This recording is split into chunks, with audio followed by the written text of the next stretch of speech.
குருவி கொடுத்த விதை. ஓர் ஊரில் பெரிய பண்ணையார் ஒருவர் இருந்தார். அந்த ஊரில் இருந்த பெரும்பாலான நிலங்கள் அவருக்குத்தான் சொந்தம். அவரிடம் முனியன் என்ற உழவன் வேலை பார்த்து வந்தான். அவனுக்கு குடிசை ஒன்றும் சிறிதளவு நிலமும் இருந்தன. பண்ணையாரிடம் வந்த அவன், ஐயா, எல்லா நிலத்திலும் உழுது விதை நட்டுவிட்டார்கள். என் நிலம் மட்டும்தான் வெறுமனே உள்ளது.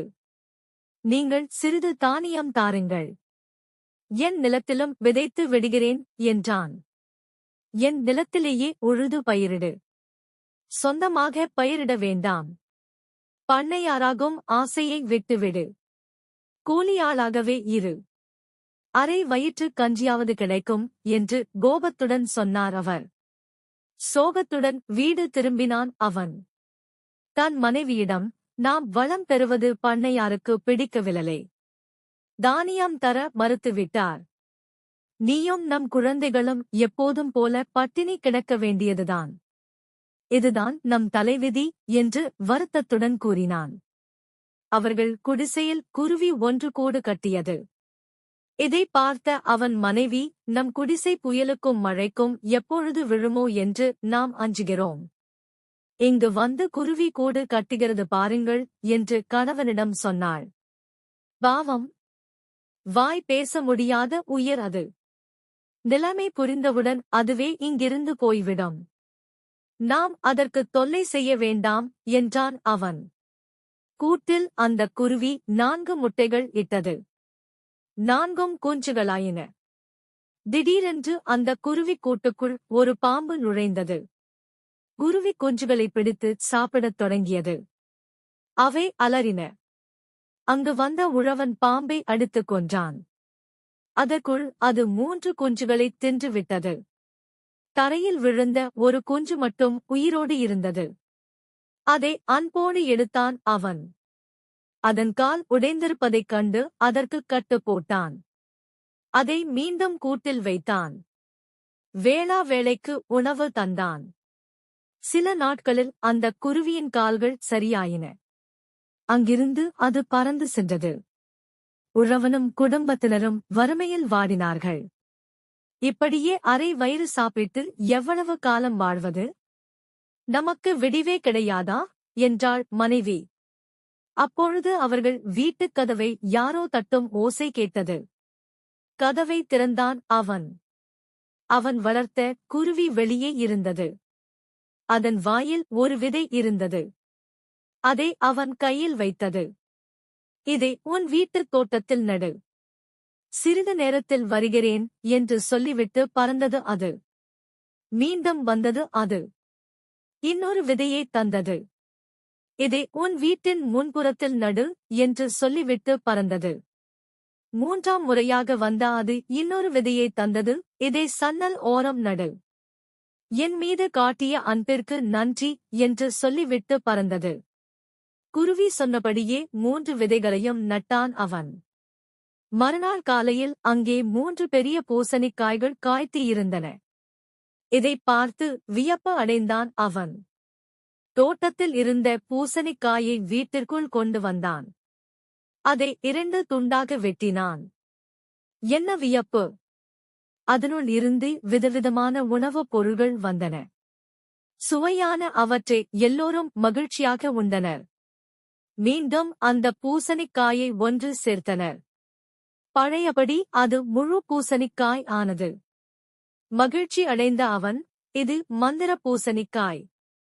நமக்கு உணவு தேவைப்படும் போது பிளந்தால் உணவு கிடைக்கும். மீண்டும் சேர்த்து விட்டால் பழையபடி ஆகிவிடும். இனி நமக்கு உணவு பஞ்சமே இல்லை என்றான். வீட்டின் முன்புறத்தில் ஒரு பூசணிக்காய் உள்ளது. அதை கொண்டு வாருங்கள். அதற்குள் என்ன இருக்கிறது என்று பார்த்து விடலாம் என்றாள் மனைவி. அந்த பெரிய பூசணிக்காயை உருட்டிக் கொண்டு வந்தான் அவன். கத்தியால் அதை வெட்டினான். உள்ளிருந்து அழகான ஆடைகள், விலை உயர்ந்த மணிகள் கொட்டின. சன்னலோரம் இருந்த 3வது பூசணிக்காயையும் கொண்டு வந்து வெட்டினான். அதற்குள் இருந்து பொற்காசுகள் கொட்டின. அதன் பிறகு அவனும் மனைவியும் குழந்தைகளும் நல்ல உணவு உண்டனர். விலை உயர்ந்த ஆடைகளை அணிந்தனர். மிகப்பெரிய வீடு ஒன்றைக் கட்டத் தொடங்கினார்கள். உழவன் சில நாள்களில் பெருஞ்செல்வனானதை அறிந்தார் பண்ணையார்.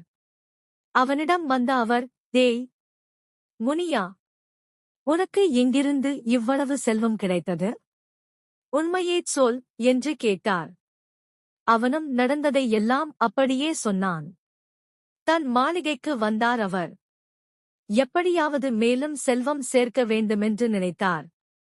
வீட்டில் மேல் பகுதியில் குருவி கூடு ஒன்றை அவரே செய்தார். குருவிகள் அவரும் அதில் தங்கும் என்று எதிர்பார்த்தார். அவர் எண்ணம் ஈடேறியது. ஒரு குருவி வந்து அந்த கூட்டில் தங்கியது. 4 முட்டைகள் இட்டது. 4 குஞ்சுகள் வெளியே வந்தன. பாம்பு வரவே இல்லை. பொறுமை இழந்த அவர் ஒரு பெரிய கம்புடன் குருவிக் கூட்டை நெருங்கினார். 3 குஞ்சுகளை அடித்துக் கொன்றார். ஒன்றன் காலை உடைத்து கீழே எறிந்தார். பிறகு கால் உடைந்த குருவியிடம் அன்பு காட்டுவது போல் நடித்தார். வேளை தவறாமல் உணவு அளித்தார். கால் சரியான அந்த குருவி கூட்டை விட்டு பறந்து போனது. 3 விதைகளுடன் குருவி மீண்டும் வரும். அரசனை விட செல்வன் ஆவேன் என்ற எண்ணத்தில் காத்திருந்தார் அவர். அவர் எதிர்பார்த்தபடியே கதவைத் தட்டியது குருவி. அவரிடம் 3 விதைகளைத் தந்தது. ஒன்றை வீட்டின் பின்புறம் நடு, 2வதை வீட்டின் முன்புறம் நடு, 3வதை கிணற்றோரம் நடு என்று சொல்லிவிட்டு பறந்து சென்றது. எண்ணம் நிறைவேறியது என்று மகிழ்ந்தார் அவர். 3 தானியங்களையும் நட்டார். மறுநாளே 3 பெரிய பூசணிக்காய்கள் காய்த்து இருந்தன. தோட்டத்தில் இருந்த பூசணிக்காயை வீட்டுக்குள் கொண்டு வந்தார். அதை வெட்டினார். அதற்குள் இருந்து எண்ணற்ற பூச்சிகள் வெளிவந்தன. அவர் வயலில் விளைந்திருந்த பயிர்களை எல்லாம் ஒரு நொடிக்குள் தின்றுவிட்டு மறைந்தன. வாயிலும் வயிற்றிலும் அடித்துக் கொண்டார் அவர். முன்புறத்தில் இருந்த 2வது பூசணிக்காயை வெட்டினார். அதற்குள் இருந்து தீ வெளிப்பட்டது. அது அவரையும் அந்த மாளிகையையும் ஒரு நொடிக்குள் சாம்பல் ஆக்கியது. கொடிய பண்ணையார் ஒழிந்தார் என்று ஊர் மக்கள் மகிழ்ந்தனர். 3வது பூசணிக்காயை உடைக்க யாருமே முன் வரவில்லை. அதற்குள் பாம்பு, தேள், பூரான் போன்ற எண்ணற்றவை இருப்பதாக பேசிக் கொண்டார்கள்.